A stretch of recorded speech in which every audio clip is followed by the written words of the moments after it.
जी बिस्मिल्लाहिर्रहमानिर्रहीम। अस्सलाम वालेकुम जी तमाम दोस्तों को, क्या हाल चाल है? उम्मीद करता हूँ खैर खैरियत से होंगे।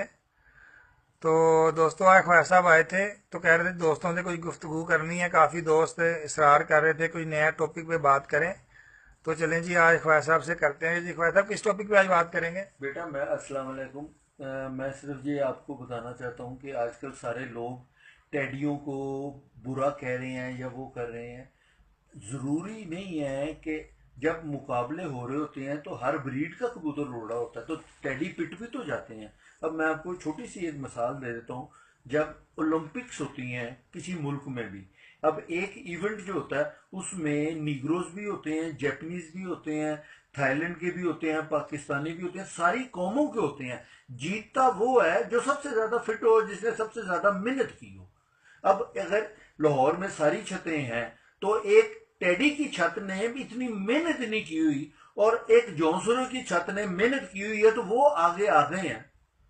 तो इसमें वो छत मालक का कसूर है, टेडियों का कसूर नहीं है।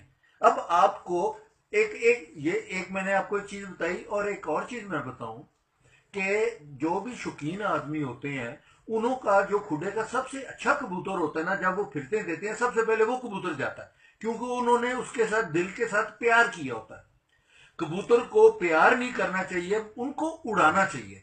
अब मैं मुख्तलिफ आपको वो बातें बताता हूँ। ये जो इस वक्त पाकिस्तान की क्रिकेट टीम है, इसमें कौन सा बच्चा है जो अरबपतियों का या करोड़पतियों का लड़का क्रिकेटर बनना है? ये जितने भी क्रिकेटर हैं ये गरीब आदमी के बच्चे हैं और मेहनत कर करके आगे आए हुए हैं। अब एक पजारो ग्रुप का बच्चा और एक मोटरसाइकिल का बच्चा, पजारो ग्रुप के बच्चे को तो गर्मी लगेगी, वो तो क्रिकेट जाके गर्मी में खेलेगा नहीं। और जो गरीब आदमी का बच्चा मोटरसाइकिल में फिरने वाला, वो गर्मी में भी जाके खेल खेल के वो क्रिकेटर बन जाएगा। तो इसमें बर्दाश्त का मामला है। और किसी भी कबूतर को जब आप उड़ाना शुरू करें उसके साथ दिल से प्यार ना करें। कबूतर का असल मुकाम जो है ना वो आसमान है या खुदा बाहर नहीं है। और जब आप कबूतर को उड़ाना शुरू करें, आहिस्ता आहिस्ता आहिस्ता आहिस्ता उसको लेके जाएं और किसी कबूतर को आप ब्लेम ना करें, आप उसको उड़ाना शुरू करें। और जब आपका कबूतर बन जाएगा, चाहे उसकी नस्ल जो भी होगी, आप उसको अगर काली मिर्च भी दे देंगे ना तो कबूतर शाम तक उड़ेगा। और कबूतरबाजी बेटा मैं एकदम आपको नहीं बता सकता, ये एक किस्म की साइंस है। हम अपने बच्चे को किसी अच्छे उस्ताद का शागिर्द कराते हैं इसलिए कि वो उसको हर चीज समझाए। अब आजकल के बच्चों को चाहिए कि सबसे पहले माँ बाप की खिदमत करें, पढ़ाई करें और उसके बाद कबूतरबाजी करें, बिल्कुल फारग वक्त पे करें। पर कबूतरबाजी को इतना सीरियसली ना लें। और कबूतरबाजी आप तब करें कि जब आप कारोबार में कारोबार करके, आप ये ना करें कि आप कबूतरबाजी में ज्यादा टाइम दें और पढ़ाई से भी फेल हो जाए और कारोबार से भी वो करें। मेहनत करें। और कबूतरबाजी एक चीज का काम नहीं है, मैं फिर आपको दूंगा क्योंकि 10 मिनट में ये वो हो जाता है। कबूतरबाजी के लिए 8-9 पॉइंट्स ऐसे हैं कि जो कंप्लीट होने चाहिए और फिर आप कबूतरबाजी कर सकते हैं। अगर वो पॉइंट कहीं में भी कोई कम होगा, अब मैं आपको थोड़ा सा, मैं अल्लाह मियां ने दिमाग दिया हूं, मैं पढ़ा लिखा हूं। वेस्ट इंडीज की टीम जो क्रिकेट खेलती थी, उनका कप्तान जो था वो एंडी वो होता था क्लाइव लॉयड, दुनिया का नंबर 1 कप्तान था। दुनिया के नंबर 1 उनके फास्ट बॉलर थे, दुनिया के नंबर 1 उनके बैट्समैन थे। जब वो मैच खेलते होते थे वो कंप्लीट टीम होती थी। अगर कोई एक आधा शोबा किसी चीज में पिट भी जाता था तो दूसरा शोबा इतना अच्छा होता था कि उसको कवर कर लेता था। अब कबूतरबाजी में भी आपके पास 7 पॉइंट्स हैं। अगर एक पॉइंट कहीं पे आपका कमजोर रह भी गया है तो दूसरे पॉइंट इतने अच्छे होने चाहिए कि आप वो कवर कर लें।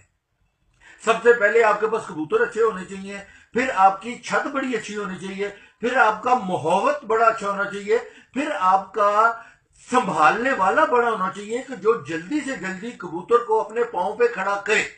अब अगर एक कबूतर आपका बहुत अच्छा है, उड़ता है, वो 6 बजे बैठ गया पर ठीक होते होते वो दूसरा दिन लगा देता, तो एक नावे पे वो कैसे उड़ेगा? और सबसे बड़ी बात, चाहे वो बड़ी बात चाहे आप शुरू में लें चाहे आप आखिर में, किस्मत है। अगर आपकी किस्मत ही नहीं है तो आपने जो मर्जी किया हुआ आप वो जीत नहीं सकते। ये बेटा, इस पे आप मेरे साथ वो करते हैं پھر میں آپ کو کہہ رہا ہوں یہ آپ چیزیں سوچیں اور پھر آپ میرے سے پوچھیں. اگر کہیں پہ بھی کوئی کوتاہی ہوگی، اور یہ میں نے جو کچھ بھی بتایا، میں پھر کسی استاد کا ذکر نہیں کر رہا. چودھری سخی صاحب میرے دوست تھے، میرے بھائی تھے. جس سال وہ سب سے زیادہ تیار تھے، اس سال وہ سب سے زیادہ بری طرح وہ پٹ گئے. اور اچھا کبوتر باز وہ ہے جو اپنی غلطی کو تسلیم کرے اور ڈھونڈ لے کے بھی میں نے غلطی کیا کی تھی، اگلے سال وہ غلطی نہ کرے. اگر غلطی کر کے اپنی اس چیز پہ اڑا رہے گا تو وہ اچھا چیز نہیں ہے. یہ بیٹا میں آپ کو بتا رہا ہوں. چلیں ٹھیک ہو گیا خواجہ صاحب. یہ ایک نا دوست ہے میرے ملتان سے، عدنان شراز صاحب. انہوں نے کل ایک بات مجھ سے پوچھی تھی کہ خواجہ صاحب سے لازمی پوچھنا کہ اصل سیال کوٹی، ٹھیک ہے، وہ کبوتر پیوٹی میں نے اڑتے نہیں دیکھے. تو خواجہ صاحب اس سے پوچھ کے بتانا کہ اڑتے ہیں یا نہیں اڑتے. تو اس کا جواب آپ کیا دیں گے؟ بیٹا میں آپ کو بتا رہا ہوں کہ سیال کوٹیوں سے میں نے کوئی جداد نہیں بانٹنی. میرے وہ بھائی ہیں، میرے سارے دنیا میں وہ ہیں.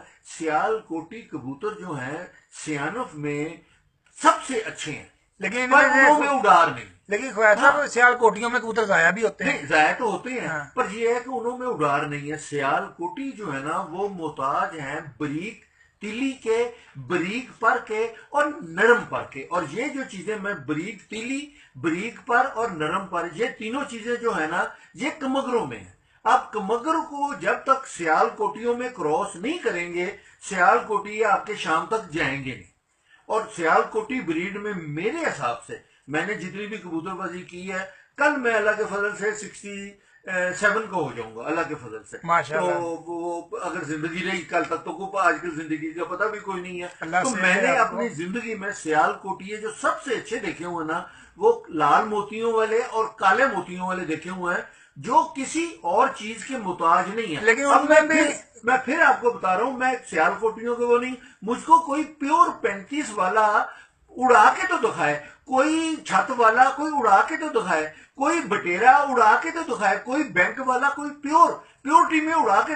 یہ جتنے بھی بریڈز ہیں یہ بہت اچھی ہیں، اپنے اپنے گھروں میں کمپلیٹ کبوتر ہیں. پر یہ ہے کہ یہ محتاج ہیں اڈار کے. انہوں کی تیلیاں بہت موٹی ہو گئی ہوئی ہیں.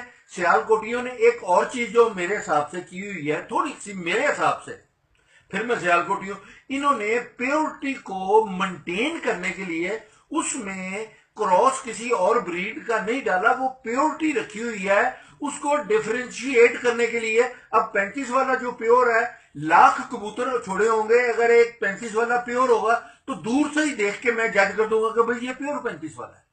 تو پیورٹی میں کرنے کے لیے آپ کو خوبصورتی تو ضروری چاہیے، پر یہ ہے کہ جب آپ خوبصورتی پہ جائیں گے تو انہوں کی پرفارمنس نہیں جا سکتی. تو پرفارمنس دینے کے لیے آپ کو اندر کوئی کراس دوسری بریڈ کا ڈالنا پڑے گا. اور اس لیے میں پھر آپ کو کہہ رہا ہوں سیال کوٹی بہت اچھے ہیں.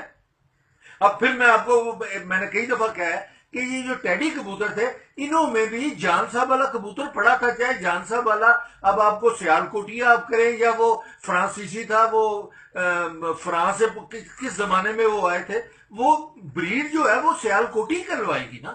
تو بغیر سیال کوٹیوں کے کبوتر آپ اگر کہیں گے وہ گھر نہیں آ سکتے. اب پیور کمگر کبوتر بھی جو ہوں گے وہ جس وقت جا رہا ہوگا آپ کو بتائے گا کہ بھی میں جا رہا ہوں، واپس تو اس نے نہیں آنا. جب تک آپ سیال کوٹی نہیں ڈالیں گے وہ واپس نہیں آئے گا، کیونکہ سیال کوٹیوں کا گیڑا گول ہے، پر انہوں کے بڑے اچھے ہیں. گول گیڑا کھا کے پرانے زمانے میں، ایک اور میں آپ کو لفظ بتا رہا ہوں، پرانے زمانے میں جو میرے استاد تھے وہ کہتے ہوتے تھے کہ جس دن بازی آپ لگائیں کبوتروں کو چھوٹے گیڑے میں اتنا گیڑا ہونا چاہیے کہ جتنا ایک گھر کا گیڑا ہونا چاہیے. 4 مرلوں میں کبوتروں کو ایسے گیڑا کھا کے آسمان جانا چاہیے. یہ انہوں نے محاورہ دیا ہوا ہے کہ جب آپ کبوتروں کو بازی والے دن اڑائیں گے، اگر اڑتے سارے کبوتر پھٹ جائیں گے تو وہ اتنی گہرائی نہیں کریں گے. سیال کوٹیوں میں یہ ایک خصوصیت ہے کہ وہ چھوٹے گیڑے میں آسمان جاتے ہیں. اور شروع میں چاہے پیور بھی سیال کوٹی ہے، یہ شروع میں تو ایک دفعہ آسمان پورا چلے جائیں گے، پر واپسی انہوں کی جلدی ہو جائے گی. اب آسمان میں ٹھہرانا کسوری کی بریڈ کا کام ہے بیٹا. یہ میرا، یہ چٹی داڑھی کا میرا یہ مشورہ ہے. اب مجھ کو چاہے برا کہیں چاہے اچھا کہیں، آپ کی مہربانی. چلیں جی، بہت شکریہ خواجہ صاحب. تو فخر چوہان بھائی برا نہ منانا جناب، آپ نے پھر کہنا خواجہ صاحب کا ایک اور انٹرویو آ گیا.